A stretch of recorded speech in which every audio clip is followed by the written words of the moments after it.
Maka kenapa kita ini harus dibangkitkan? Surat Hud adalah 70 ya, menjelaskan Mas Hendra. Dan dialah yang menciptakan langit dan bumi dan 6 masa dan singgasananya di atas air, ya. Agar dia menguji siapakah di antara kamu yang lebih baik amalnya. Liyabluwakum ahsanu amala. Tadi semua, ya.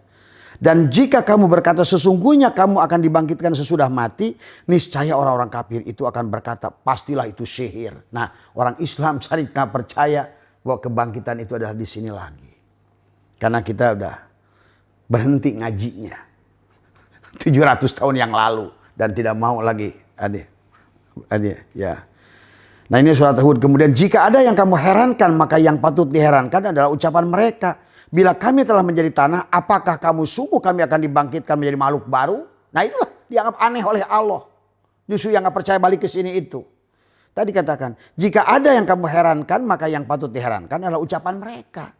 Bila kami telah dijadikan tanah kembali lagi ke tanah, kata dia, apakah kami sungguh akan dikembalikan menjadi makhluk yang baru? Begitulah orang-orang yang mengingkari Tuhannya, kata Allah surat Ar-Ra'd ayat 5. Kemudian kata Allah apa?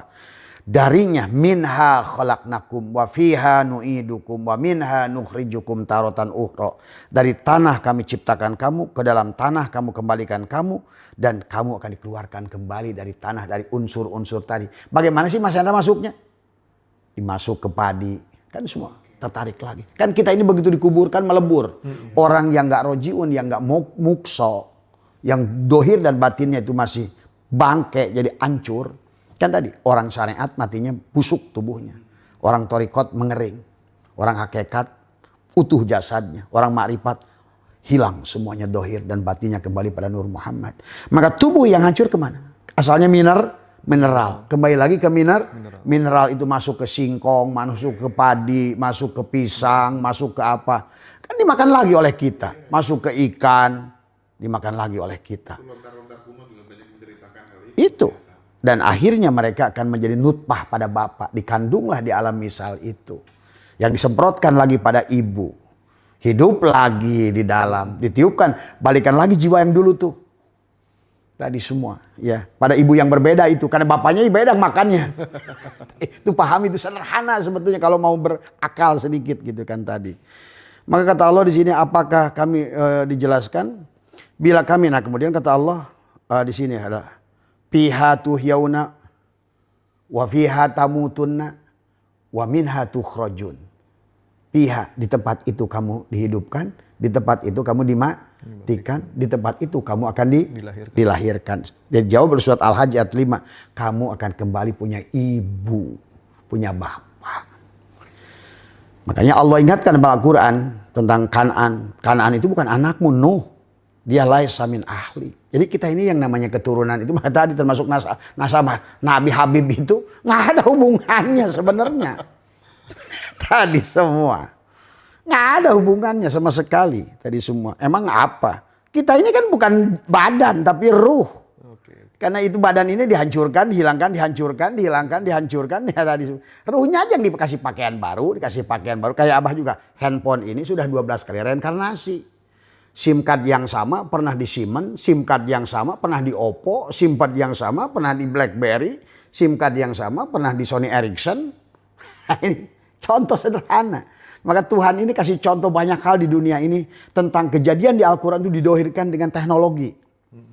Masa kita nggak berpikir dengan apa yang nampak ini? Tadi semua kan, tadi semua.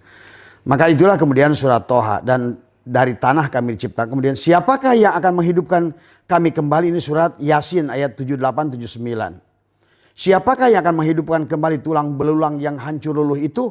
Katakanlah, ia yang menghidupkannya, ialah yang menjadikannya pertama. Kenapa disebut ada pertama kali? Berarti ada kehidupan yang kedua dan selanjutnya. Coba sing jeli melihat huruf-huruf Quran itu. Jadi Allah aja sudah begitu lempeng ini ngomongin reinkarnasi ini. Tadi semua. Ya, ini surat Yasin. Maka kenapa ada inna nahnu nuhil mauta wa naktubu ma qaddamu wa asarahum wa kulla syai'in ahsain. Inilah apapun yang kita hari ini lakukan tercatatlah di DNA kita yang disebut raqibun atidun. Tadi semua. Maka kemudian karena hukum Allah itu hanya mencatat saja, dia katib anak tubuh. Tadi semua. Jadi semuanya perbuatan kita, kita yang memilih. Makanya pada saat dikalungkan surat Al-Isra 13, wa kullal insani alzamnahu ta'irahu fi unuki. Setiap kelahiran bayi akan dikalungkan kisahnya lagi di kehidupan yang lama. Catatan karma di situ. Maka disuruh dibaca gitu sebelum itu mati itu. Wa nukhriju lahu yaumal qiyamati kitaban yalqahu man. Hey man, nah, gitu bahasa kata Allah mungkin. Hey man, hey bro, gitu. Baca dulu ya, jangan nanti protes kamu di kehidupan lu. Maka ikra kitabaka kafa binafsika al yauma alaika. Cukup kamu yang menghisab. Kamu pernah membunuh, hati-hati kamu akan dibunuh nanti. Kamu pernah menyakiti, nanti akan disakiti. Kamu pernah menipu. Kalau ini dipahami Mas Hendra, manusia normal, manusia akan baik. Dia tidak bakal menyakiti orang lain. Karena semuanya akan berbalik pada dirinya. Tapi karena sekarang agama dongeng yang semuanya tidak nyata, maka berani walaupun dia berjudul kiai, menteri agama, nggak peduli, dilibas uang setan juga. Nah, itu masalahnya. Coba kalau manusia ngerti bahwa dia balik ke sini, kesusahan hari ini adalah perbuatan dia dulu. Kesakitan yang dia alami hari ini ternyata adalah perbuatan dia dulu. Maka apa? Kehidupan ini hanya debt collector. Debt collector tidak akan salah memilih orang. Masalahmu adalah perbuatanmu. Maka itulah yang sudah dikatakan, semua dosa yang kita lakukan adalah kita yang melakukannya. Mari kita lanjutkan lagi ya, biar ketahui tadi semua ya.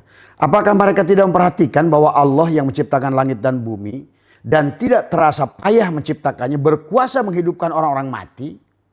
Tadi semua. Sesungguhnya dia maha kuasa atas segala sesuatu. Surat Al-Ahqaf 33. Kemudian surat Al-Waqiah 60-61. Kami menentukan kematian di antara kamu dan kami berkuasa merubah rupa kamu. Merubah wajahnya lain. Dulu Rojik ini wajahnya sekarang. Wajah dulu bukan ini. Kemarin ada perempuan ke sini. Saya melihat wajah laki-lakinya. Tuh, jadi kita ini setiap kelahiran akan punya wajah yang berbeda. Nah, inilah yang dikatakan oleh Allah dalam kami berkuasa merubah rupa kamu. Masa di mana itu? Karena udah ngomong rupa di sini. Rupa kamu dan menciptakan kembali dalam bentuk yang tidak kamu ketahui. Kamu udah lupa lagi Mas Rojik. Siapa dulu Mas Rojik namanya? Gak tahu. Gak tahu kan? Nurman Kamaru. Nah, Nurman Kamaru. Misalnya begitu. Ya tadi, itulah bahwa surat Waqiah ini menjelaskan itu.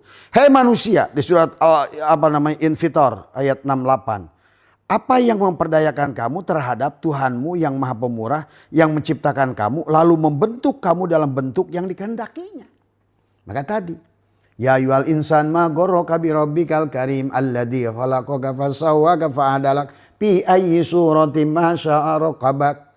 Dalam surah sesuai dengan kehendak Allah. Ini yang sekarang ruh itu dikasih casing ini. Dulu SIM card ini dikasih casing Sony Ericsson. Sekarang udah Oppo. Tadi semua. Maka itulah manusia setiap ditanya siapa kamu? Dia lupa pada purwadaksinya. Padahal dia itu Telkomsel. Gitu. Begitu dikasih lagi masuk. Siapa kamu? Oppo. Mati ini si Oppo. Cabut. Ganti lagi pada Sony Ericsson. Siapa kamu? Sony Ericsson. Tapi lahirnya itu dalam bentuk manusia atau bentuk makhluk hidup yang lain, Mbah? Ada, nanti dijelaskan nanti ya, ketemu nanti. Makanya nanti kita ikuti perjawaban masyarakat akan ketemu, masih akan ketemu di sini. Bahkan menjadi binatang, tumbuhan dan lain sebagainya.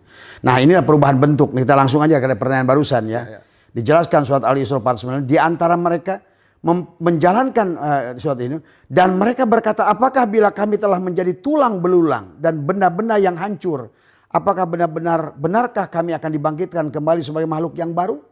Maka dijawab oleh Allah, kul kunu kan hijaratan aw hadidah. Jadilah kamu besi dan batu.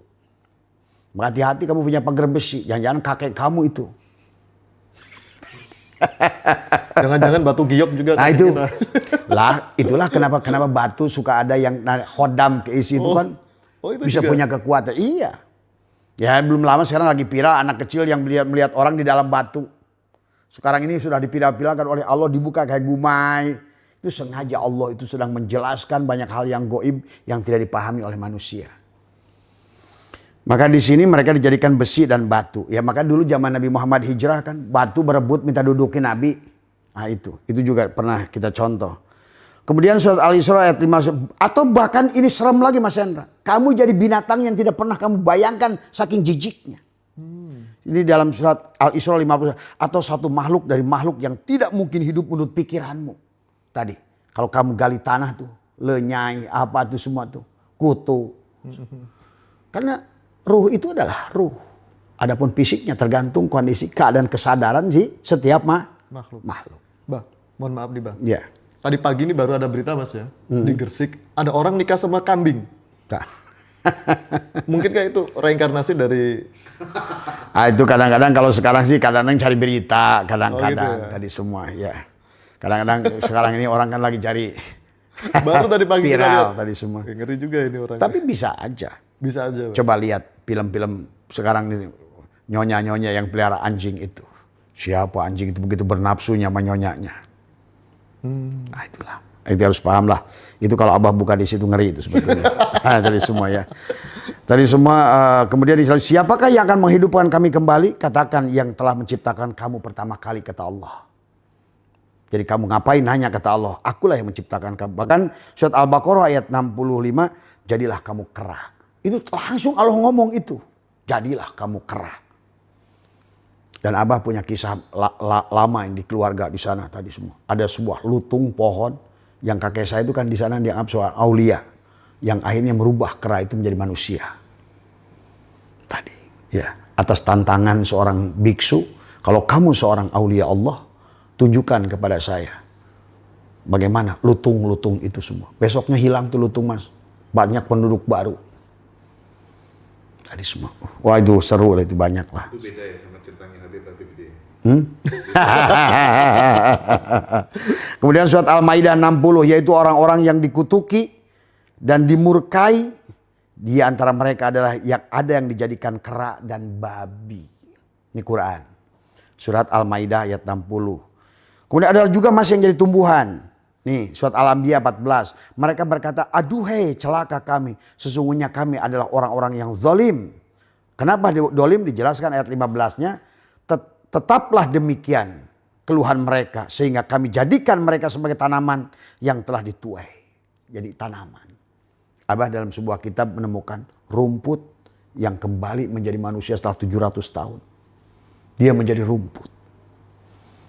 Dan Jalur Rumi pernah berkata, saya pernah menjadi lumut.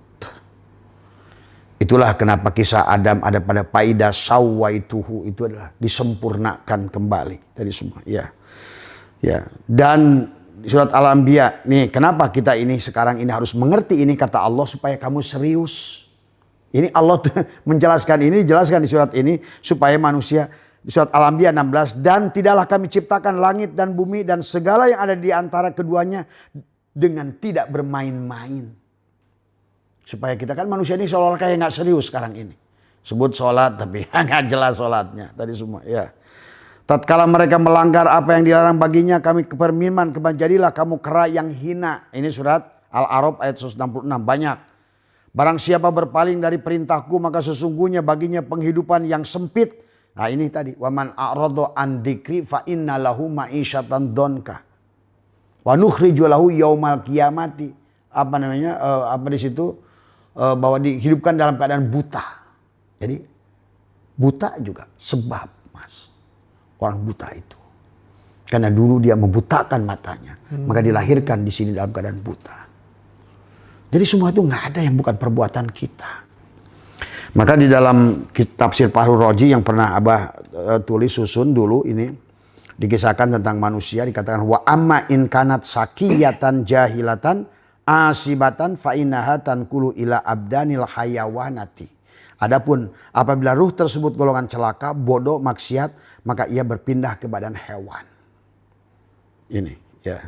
Bahkan wa kullama kanatil kal arwahu aksara saqawatan wa istiqaqalil adabi naqalat ila badanin hayawanin akhosa wa aksara saqoan wa ta'aba. Dan apabila arwah tersebut lebih banyak lagi celakanya, adalah lebih berhak mendapatkan siksa, maka ia akan berpindah ke badan hewan yang lebih hina dan lebih banyak celaka dan kesusahannya. Maka kata Abah juga, kalau Abah mah udah nggak aneh yang kayak gini mah. Maka Abah punya populasi, kalau setiap Rayagung itu moto sapi. Gitu. Nah inilah ujian masuk ke grup spesial Abah itu harus mampu melihat 5 binatang yang dipoto, lihat di sebaliknya. Itu. Mas Oji boleh masuk grup Abah, tapi syaratnya dikasih foto nanti. Tadi semua. Siapa ini? Botakkah orangnya? Berkumiskah orangnya? Nah ini nanti. Yang menyembelihnya berubah nanti. Yang disembelihnya jadi manusia. Yang nyembelihnya gantian. Nah ini hati-hati. Maka kenapa ulama mengajarkan nyembelih itu bukan bismillah, bismillah ya Allahu Akbar. Bukan.